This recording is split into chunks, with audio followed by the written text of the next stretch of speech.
Cassidy shoves a gun up a bum. Jesus Christ is best friends with Tulip now, apparently. And is Jesse a god or just an idiot in a raft? Find out next when we're talking about Preacher, Season 4, Episode 4, Search and Rescue. You're tuned in to AfterBuzz TV, the ESPN of TV talk. Now, let the buzz begin. Hello, everybody. Welcome to the AfterBuzz TV Preacher After Show. Oh, yeah. Sick tune. This dude spit the show so well. This is the genesis of tunes. Oh, boy. They're commanding me to groove. What up, guys? We're talking about Preacher, Season 4, Episode 4, Search and Rescue. Ooh. I'm your host, Alana Jordan, and I am not alone today. No, you have been joined by me, Dave Child. Hi, My everybody. Dave Child. Yep, okay. Dave Child's here. I'm ready to talk. I just watched 3 hours of this show. He just binged the crap out of this show. Props. Props to Dave. My head is full of foreskin and Hitler and all sorts of terrible That's why your things. skin looks so good. So good. It's the foreskin making your skin look so dewy. So dewy. Dewy foreskin dewy. Love it. This is such a strange show to like. It's so weird that this is a legitimate thing that we're talking about. I know, and to mainline the show like makes you feel insane because it makes your reality gets warped, and there's so many different things going on, and it's so crazy. I just really like that this show is on the air. This show is nuts. So kind of since you haven't been here, Yeah.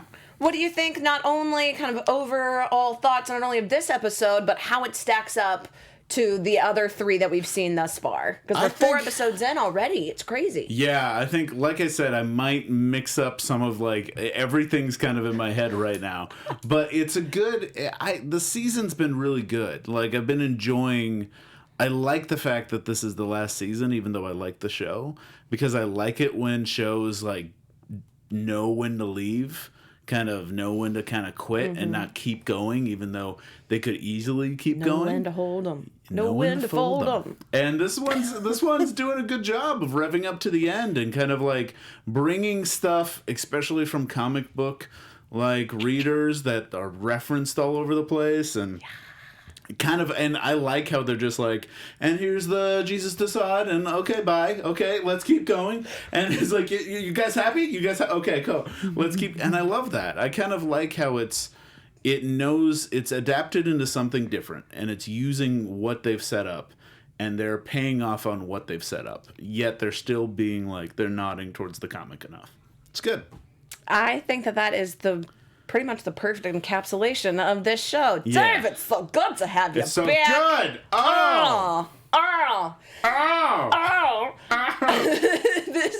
This show is absolutely incredible. Yeah. And kind of speaking too about the references to the comics, be sure to stick around for our whole episode. Right. Because at the end of the episode, not only will we be giving you guys our predictions for what we think will be happening for the rest of the season, wrapping up the series as a whole, but also our special segment where we will be talking about the similarities and differences and references to the Preacher 66 issue graphic novel. Yeah. Run. And again, that will be at the end. So if you're worried about spoilers, don't be. We thought about it. We saved them for the end for you guys.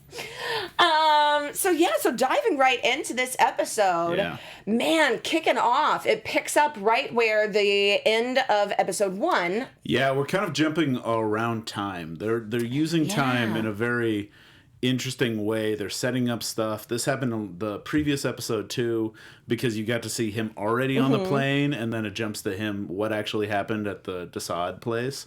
And in this one, we're jumping right back into the meeting with Airstar and God. Yeah, which is pretty cool because we get not only, which we've seen in the last episode where we had some of the scene, enough of it where we almost were like, wait, did something just glitch out? Did something just happen? You know, when the middle of the episode. Whereas this one is having, okay, this is just a clip of what we saw at the end of the first episode of God saying, look, you don't just want to kill, you don't want him dead to rights. You want to make him suffer, so let's make him suffer. You don't want to carve a vagina on his head. You want to carve a vagina into his soul. That's a new t-shirt. I was about to say, that should be a t-shirt. Vagina in the soul. Right? Carve Everyone a will vagina. love me if I'm walking around with that shirt. Oh boy. But like, one thing from that meeting that was really interesting is you found out that Humperdew is actually in God's plan. Yes, and he's an integral part of God's plan. And the Grail is actually working with God and not just something separate than God, which is new information. And this, we also find out that this particular episode is an important one because the Grail is facilitating this big summit that has been foretold, and the Grail has all, and we'll talk about this a little later on when we talk about Tulip, but we get some exposition when she's talking to one of the Grail officers that this is the big summit between heaven and hell. Yeah. We see a little illusion of it when we see Hitler walk by and Frankie Toscani kind of crapping himself over like, oh, I should have gotten a picture with Evil Incarnate because he's here. So we find out that this summit is happening and that Hairstar is clearly going to be, because he is the Allfather, an important part of it, and he's given his packets and everything for it, which this, I have to say, the packet part, one of my favorite, because I actually kind of paused it. Yes, to look at each page. Okay, because what was your favorite thing from the packet? When there's a presentation packet?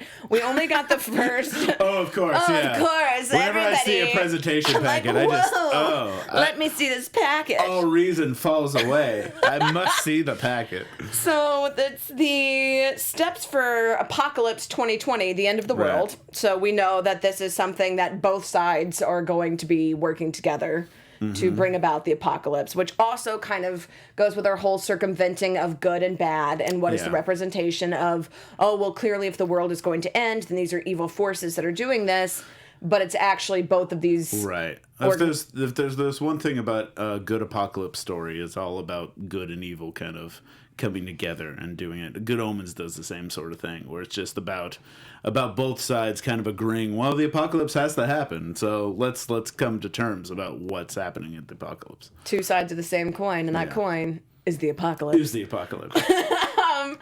But yeah, so phase 1 is to infiltrate, place Grail loyalists in key government positions. Right. And it seems like they've already done that because we got the meeting. We have the meeting of what happens to the New Zealand. Where they thought out of the box by thinking in the box. In the box. I also love the little, like, in that meeting, I think it's a previous episode, but like I said, I just watched them all.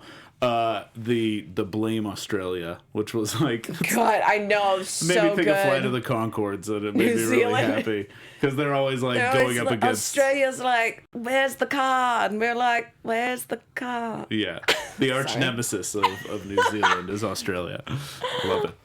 Which we'll talk a little bit, too, about how Australia plays into this...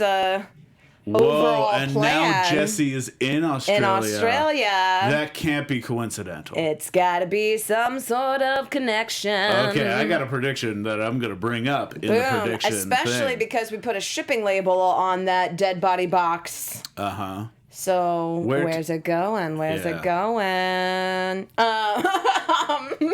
Okay. But we also, I love to seeing Hairstar and his meeting with Jesus, too, and him talking about everything at Masada is at your disposal. The food court, the gym, the steam, the sauna. There's a chapel somewhere. They don't really know where the chapel is in this big holy sanctum because they've lost, I mean, these little subtle things that they throw in. Seeing Jesus in this scenario is crazy.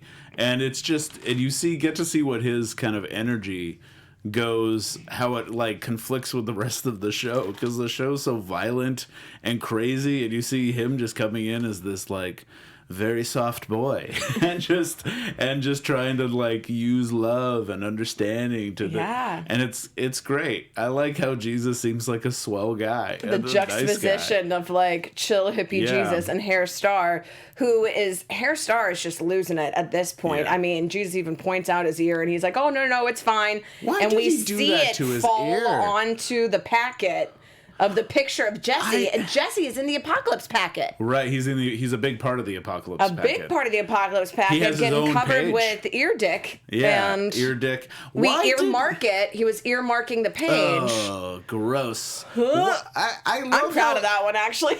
I know you are, and that's why I'm not proud of you. But I don't understand why Airstar decided, like, I'm going to replace my ear with vampire foreskin, unless he wanted to become a vampire? But no, I think he just was like, this will be something good to use in the meantime. I'm being so disfigured. It's stupid. I mean, he looks like a dickhead, and now he actually has a literal dickhead, and it's like very upsetting, but... And it doesn't look good, and why didn't he just say, lying to him and telling him, he's just very delusional. But we also see that that's what God is basically holding against him, is he's saying, look, this is what you want. You want your visage, prestige. You want your good looks back. You want to not look like a dickhead and not be able to wear a hat. Like, I get it, man. So this is our plan. We're coming after Jesse. We're going to keep going after Jesse. And if you want to be beautiful, then this is what's up. The message of the show will always be, God's an asshole. And that seems to be what they're building up. And basically everybody is. Everybody, even Jesse, who is trying so hard this episode. And this is also kind of an interesting scene, too, when we first see Jesse and Steve in the boat. And we see, like, the crash. Oh, Pilot Steve. Poor Pilot Steve. But we saw this in the next week on.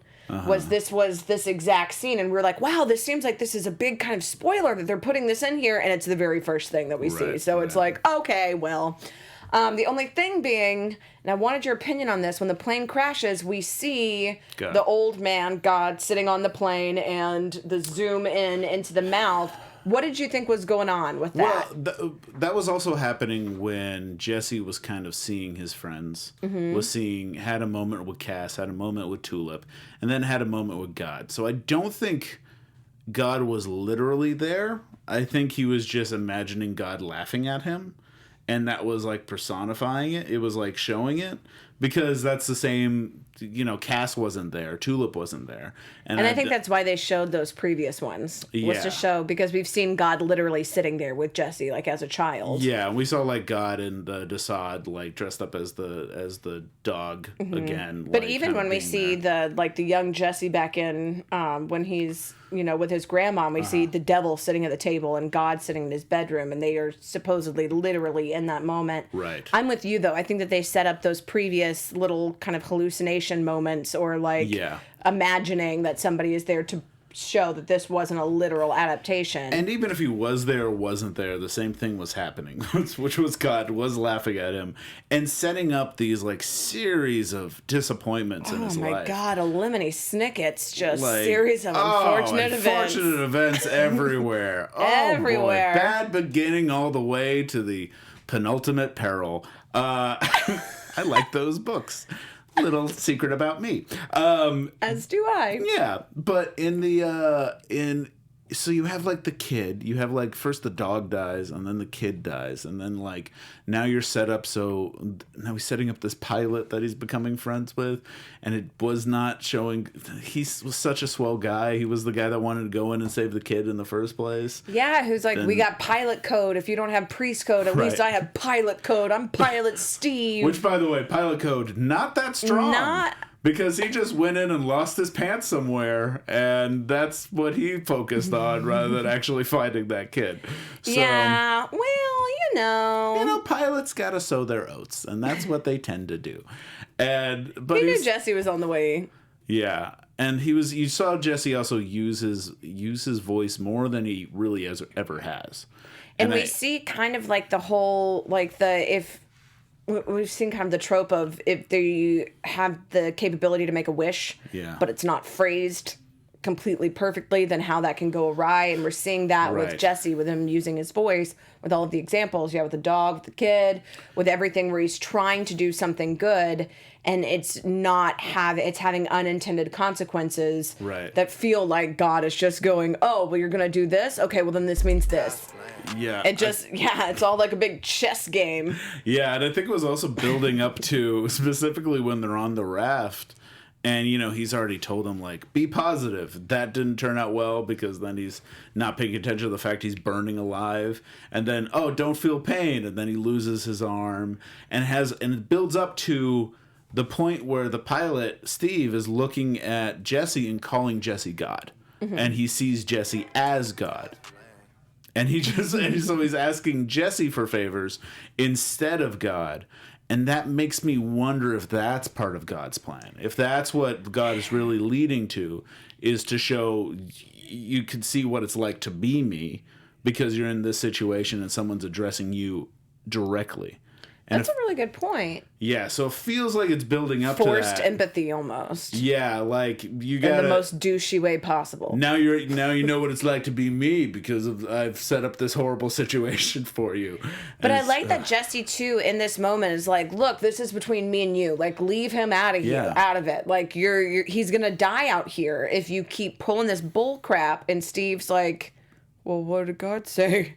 And then Jesse just trying to appease him. It's like, you haven't been abandoned. Don't worry. Like, he's still the Custer in him is still wanting to give these assurances to this person, even though he doesn't know. And he's trying to use every bit of power that he has. And he's even given this opportunity when he's being told, like, oh, you said that this was all part of God's test. You're clearly God and you're testing me. I want this test to be over. Right. Please tell me that I passed. Just let me live. And then the word failing him ultimately. Yeah, because I think he can't he can't command somebody to live. Yeah, and they can't will themselves to keep living, especially in that situation. He needed to have some of that fight from that bisected Grail girl, I'm telling you. I also wonder, he should have just been go to heaven.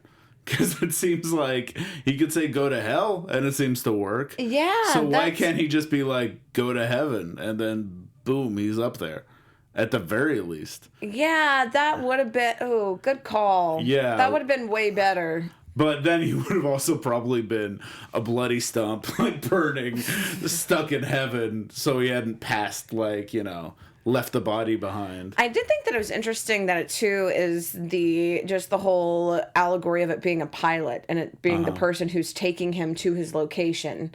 Right. And it's ultimately he loses his way. We have to remember how this season started, which is him falling out of a plane and hitting the ground. Dying. So, and presumably dying. And so in the previous Cassidy's episodes, hair also dying, but blonde. Yeah. Yeah. And so we see in the previous episodes that a plane was kind of this was always around. Where after he picked up the kid and got he saw a plane fly overhead, and he followed the plane to the airport, and he sees that as kind of a destiny calling. So when he's on the plane, we even think, oh, is this the plane he's gonna fall out of? And that's how he's gonna hit the ground, and that doesn't quite happen. The plane crashes, but he doesn't fall out of the plane. And we know that it's in Australia because they gave us their title card, so then it's all coming back to this Australia moment. So it's so he's gonna go back in the air and fall out of a plane again. He's gonna get back on a plane at some point. That's gonna happen. If you don't fall out of a plane once, like Lost, get out of here, Ryan. It's not Lost. We've been talking about Lost too much. Australia. It was a flight 815 from Yes, Australia. it was the flight. You've lost your way, sir. This is actually unlike Lost, this is gonna have a more satisfying ending. Yes, 100%. So. You know what else is also really satisfying? What? How amazingly AfterBuzz has set up all of the categories and everything, so it makes it so easy for you guys to find your favorite shows. As satisfying as a Diet Dr. Pepper. Yeah, which is God's favorite drink. God's favorite drink. And I would assume his favorite after-show network would be AfterBuzz TV. Yeah. And if we're your favorite, let us know by giving us those 5 stars, the thumbs up, rate, subscribe, leave us some comments, talk to us, let us know what you think. We love hearing from you guys. We love it. It's why we do this show. If it wasn't for you, then we wouldn't be here binge watching 3 hours straight of Preacher. Ooh, I did it just to hear you, just to see your sweet tweets to me. Sweet tweets. Your sweet comments and your sweet stars. I love them. Yes. Makes me So- breathe.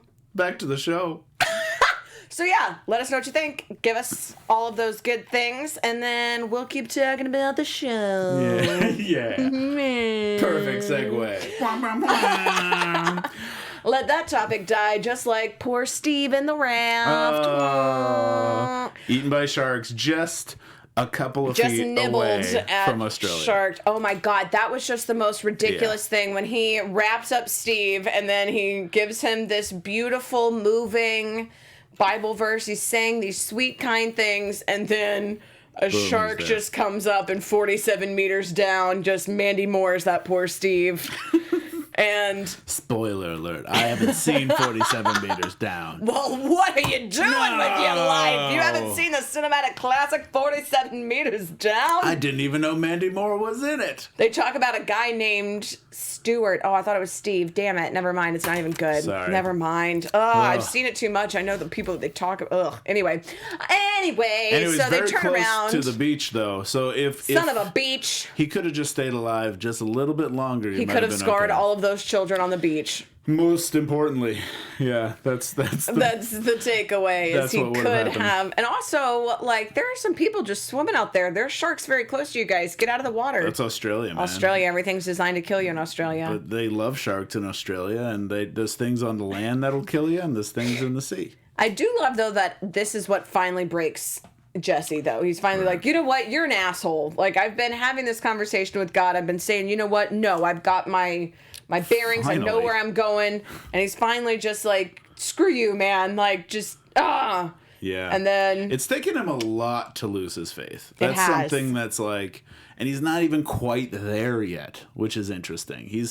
You feel like he's finally calling God an asshole, but he's still on his way to that. he's still a Custer. He's still heading to Dick Rock, you know? Yep. He's still there, That rock hard Dick Rock. which is called the Lost Apostle, which The is Lost Apostle. nice. That doesn't actually exist, right? I don't think it I don't does. think so. I mean, I don't know anything about a big Dick Rock, a holy Dick Rock, but maybe. I mean, I feel like I know a lot about Dick Rocks, and that's not one that I know about, so that's why I don't think it exists. But Can we please let find us out know. if the Lost Apostle is a real Dick Rock or not? Yes, please. Okay. Shark bait, ooh ha ha. Oh, haha. Ooh ha ha.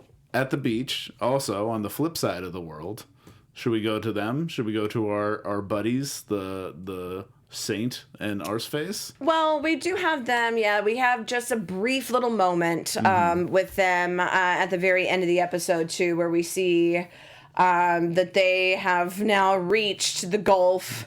And Eugene's like, well, what are we going to do? Yeah. And they're just going to crawl to the other side of the world, apparently. I like this because I love it when they set up all these rules for a show and then they realize he's also just a magic gunslinger. So can't he just shoot He through can the just world? do whatever he wants. And they just appear on the other side, and it's like, yeah, okay. Because otherwise, he's just walking. He's going to walk to Australia. And there is a moment where they're like, oh, boy, this is going to take a while. Are we going to see the Saint and Arseface on a plane flying to Australia? So How did they get a passport? Like, yeah. I kind of like this Deus Ex And I gun. do love, too, that they have anybody who would question it is kind of represented by the man on the Yeah. beach who's like, Crikey. whoa, I didn't even think that was possible. And then it just shot in the head. Like, Yeah. okay, logic isn't a factor here. Like, don't worry about it. Now, one of the most shocking moments, I think, is Cass's storyline with Frankie. Yeah. And the ultimate end of Frankie Toscani being his end. Right. Ooh. Well, we kind of knew what was going to happen as soon as he said, like, this is actually happening, and then it does. Yeah, when he did flat out say, it's funny that you think that him shoving a gun up his butt and blowing his brains out is funny, because I'm going to shove a gun up your butt and blow your brains out. Right. And we see Cass with the seraphim feather that he has used to Pick the lock. And then as Frankie is rounded the corner, he's killed the guard so quickly they haven't even made a sound. I mean, this just was so hauntingly, like, brilliantly done, the setup. Yeah. But then just the moment of Frankie, just the visual of the side. And then when it went away, I mean, we saw Jesse's soul get crapped out of a sphincter hanging from the ceiling, and it didn't upset me as bad as this. You know what's great is also in that image, an executive producer's name came up in the opening credits, and I kept thinking, like, I hope he has that, like, image framed somewhere as, like, that's a proud moment. Hey, like, remember they said my name when we saw over Frankie's this image butt? of a guy basically sitting on a gun, dead. And if you want to know if that is how he actually meets his end in the comics, stick around till the end of our show. Yeah. Ivan Soto in the chat saying poor guy, pretty rough to say the least. Yeah. But this is now the impetus for this whole storyline with Cass. And we've seen him with the Seraphim, and we've seen these conversations. And we'll talk about Tulip and her whole scheme after we talk about kind of Cass and this relationship with this fallen angel that has been his cellmate. One important point with Cass is that he's someone who, we've always known this, he's someone who is racked with guilt and is always punishing himself. Mm-hmm. And is constantly in a cycle of self-destruction, which we've been seeing in literal form the last couple of episodes as he's been escaping and then back into it. And it just seems like he's always in this cycle. But now that Tulip is involved and Tulip could be hurt, they want to break out of that. I do think that is very interesting, yes, is that it's his love. He loves Tulip more than he loves himself, clearly. Yeah. Is that he would do anything for her.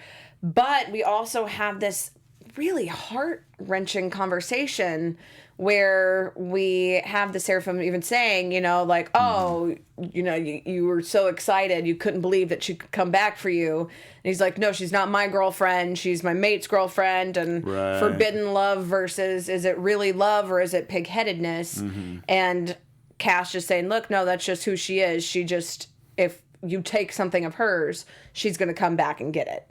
Yeah. Whether it's a friendship thing, this is a platonic thing, this isn't what you're making it out to be. Well, that's what he's saying, but that's not what he means. But it's not what he wants it to be. He's really in love with Tulip, and he's very excited that she's back.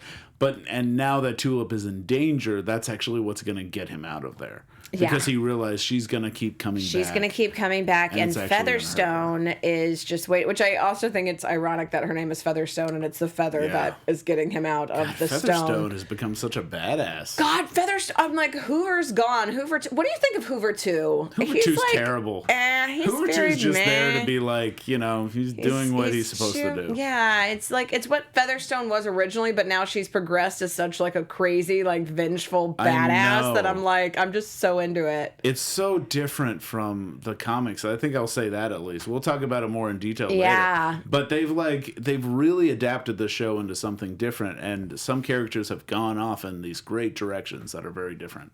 It's awesome. I definitely feel like Featherstone's character is one of the more interesting ones. And ultimately, we do see Cass talking to the Seraphim and saying, look, shut up or I'm going to kill you. You keep talking, shut up, I'm going to kill you. And then ultimately Cass breaks his own hands off, and then we see him crawl up and kill. And I love this moment, this like psych out moment, which is like, it just goes right back to like the first season. Yeah, it just brings, I always forget that like these angels can do that. Yeah, that they just pop back up once you kill their body, they just leave that body and then the new one's there. And he's like, you could have just got me down, man. I was also wondering, like, and let us know in the chat if you guys were thinking this too, but I felt like they maybe he was gonna get superpowers from like drinking the blood of an angel. The angel. I thought something weird was gonna happen. Like but it then was. it's like, oh no, he's just trying to get. He's just getting the escape out. So then he can fly out of there. Fly out of it. Fly right out. I guess not into the sun. It looked like it was light out. No, it was nighttime. Okay. It looked like nighttime. It was like evening, like overcasty. Okay. There was some golden light coming in at some point. But I mean, he could just hide underneath the wings too, I guess. But I don't know. It seemed like it was night. It seemed like it made sense. Yeah. But ultimately, Tulip finds out that Cass has escaped, which is good because this whole episode is her putting herself at risk over and over and over and over and over and over and over and over to try to get Cass back. And then ultimately, Marnie, her alter ego, coming face to face with Jesus Christ himself. Wearing the hair of Tulip from the comics, which I always love. I love every time that Marnie has like Tulip's comic book hair. I was talking about that last week. In the previous episode, by the way, where she gets stuck in the hospital section, I kept wondering why, if she has a head trauma, why haven't they realized she's wearing a wig? Yeah, that's what I was like also. But I think maybe they're like, oh, that's just... Let's just keep focusing. Yeah, let's not be rude. That's, that's part of her style, I guess. I don't know. But Tulip ends up buddying up with Buddy Christ. Yeah. Which was funny, too, because did you realize that it was Jesus right when... I knew it because I knew they were faking us out. Because they were setting up the idea of like, oh, she's going to come face to face with Hitler. Because we saw Hitler and we see the emissary suite. Yeah, so it's like, it's great that it was the other guy and it was Jesus. And I love that Tyson Ritter is just like, and you know how I play Jesus? Myself, but without a shirt. I'm Tyson Ritter. What up? Check it out. What up, All American Rejects? I loved All American Rejects. And they played it in this first season that he appeared. He's doing a great job in the show because he plays Humperdew as well. Humperdew and all of the Humperdews. All the Humperdews. So many clones of Humperdew. But I love, too, that we see Featherstone in her confrontation with Jesus when, Tulip is telling Jesus, look, you can't come with me on, this is going to be a jailbreak. This is going to be intense. Like, and almost patronizing to Jesus. Like, I was going to say, like, I would first ask Jesus, like, okay, I know some of your powers, Jesus. I know about the bread and the wine and all that fish. Stuff. Can you, like, turn guns into birds or something? Like, I want to know, can you do other stuff? Because maybe you'll be useful. Can you turn... Can I use your Jesus powers? What Jesus powers can be useful in a fight? Can I use to get my vampire buddy out? Right, to get my vampire buddy. I would also add, like, he's a vampire, by the way. I don't know if you're cool with that, but he is a very drunk vampire all the time. I love that Tulip, too, won't even curse in front of Jesus, though. I know. Like, she starts to say shit, and then she's like, stuff. My stuff, like, I don't want, like, And then even when she's like, you're just a really nice guy, Jesus. Like, she's like, I mean, obviously, but damn, like, you're really nice, Jesus. So it's just really funny to me to see, too, Jesus go down there when she's like, look, there's nothing you can do in this scenario. We can't talk our way out of this. This is going to be a big gunfight. This is going to be violent. This is something that you're not going to want to be a part of. Mm-hmm. And Jesus is like, we'll see. And then he goes down there and he's like, hey, I'm going to bless the prisoners. And Featherstone's like, no, buddy, no, you're not. No. We hear Cass yelling in the background and we're like, okay, well, obviously. And Featherstone's like, I don't care if you're Jesus or not. I'm Featherstone, so GTFO. Here's a bloody handprint. Yeah, and just leave. And then when Jesus just comes back and he's like, it didn't work. Yeah. And Tulip has to go and take it into her own hands. Usually he's more persistent than that. That's like... Yeah, I was like, he gave up pretty quick. If it was tax collectors, he would flip his shit. He would go crazy. But because it wasn't, because it was soldiers, he wasn't able to do it. He's like, there you go, what are you going to do? Yeah, no tables to overturn. So but I did think that this was really, really... that he's even saying, look, like... don't do this. They're gonna kill you. Like this is a bad idea. And Tulip's like, everything I do is a bad idea, basically. But this is like, you're gonna learn real quick, Jesus. This is how I roll. This is what I do. And Jesus is like, I'm rolling with you. Yeah, and he comes up with these great things about like, having her look like she's worshiping so that he can get all the other Grail to do it and basically deter. And we even see this with Hare Star, like from the beginning when Hare is recognizing her and she's starting to reach for the gun, and then he diffuses it by being like, when do I get to meet Humperdew? Right. When do I get to meet my brother that I know that you guys clearly something's up with that. Son. Oh, my son, my descendant, flesh of my flesh. Mm-hmm. Remember that big sex scene with Jesus that we had? But it's also kind of his brother, too, because it's the Son of God. They're both the Son of God. Well, it's based off of his kid. Yeah, it's like the descendant. Yeah, it's like, so it's more of a clone. But I'm saying, if you're saying, like, actual titles. Yeah, it's the grandson of God. Yeah. Yeah. It's the many grandson clone of God. It's the tap dancing great grandson. Anyway. And I love this, like, the dancing is the real test. God. That has to happen with that one episode, yes. And they're like, okay, dance. Just throw the cane. And this, so absurd. This also has, like, Adolf Hitler with the... so we do see Hitler playing piano. Mm-hmm. He bribes a guard to go and see Humperdew.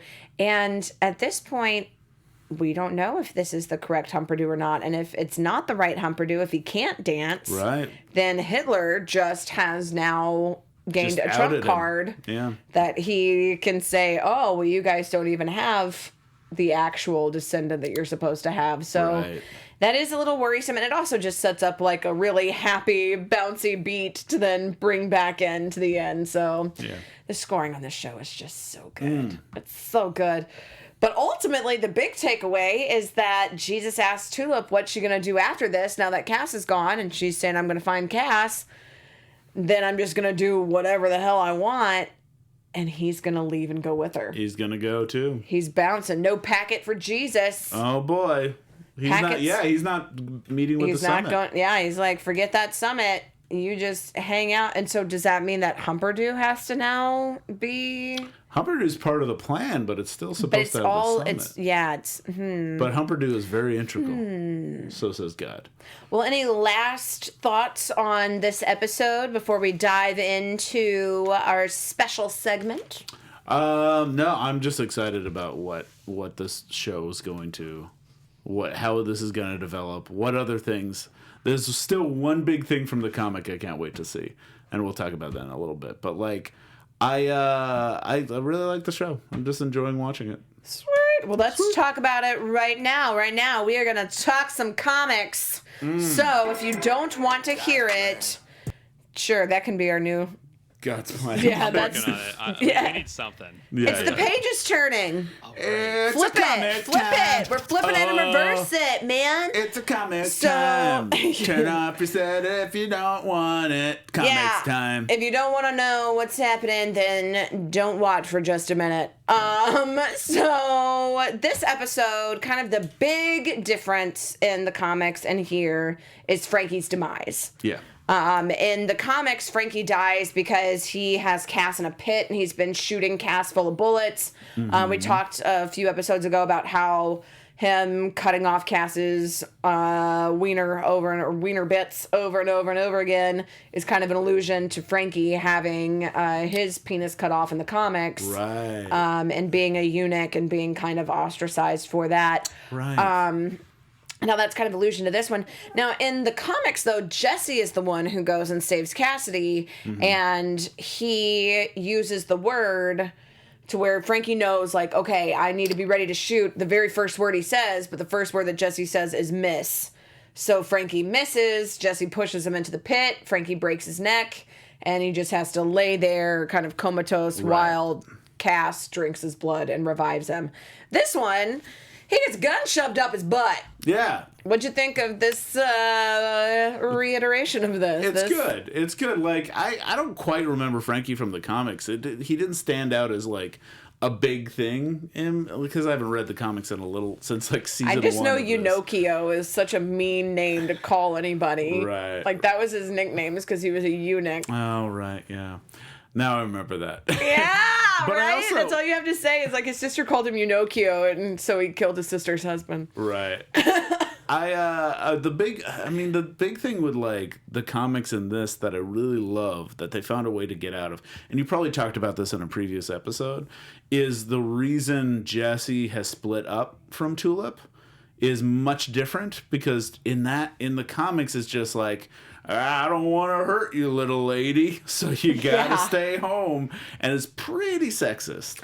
And in this case, it's I'm getting called from God.